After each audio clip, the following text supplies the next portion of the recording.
امریکہ نے پاکستان کو خبردار کر دیا ہے کہ پاکستان کے اوپر 5 بڑی پابندیاں لگ سکتی ہیں۔ اس کے پیچھے کیا وجوہات ہیں وہ تھوڑا سا میں آپ کو بتا دیتا ہوں۔ پاکستان نے ایران کے ساتھ گیس پائپ لائن منصوبے پہ دستخط کیے تھے، ایک سائن کیا تھا، جس میں یہ طے کیا گیا تھا کہ پاکستان ایران سے گیس لے گا، بائی روڈ لے گا، بائی پائپ لے گا۔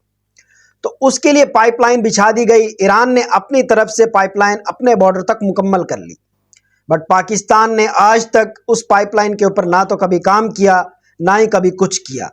بٹ وہ معاہدہ جسٹ پاکستان کی طرف سے وہ کاغذوں کی حد تک رہا۔ اس کے پیچھے وجوہات تھیں امریکہ کی۔ امریکہ پاکستان میں مداخلت کر رہا تھا۔ امریکہ نے پاکستان کو پہلے دن سے خبردار کیا کہ ایران پر انٹرنیشنل پابندیاں ہیں، جس کی وجہ سے پاکستان ایران سے گیس نہیں لے سکتا۔ اس پر موجودہ حکومت نے ایک بار پھر بات چلائی، تو پھر ایران نے بھی اس بار یہ کہہ دیا ہے کہ اگر پاکستان ایران سے گیس پائپ لائن نہیں لے گا تو پاکستان کو ہر جانے میں $18 ارب پے کرنا ہوں گے۔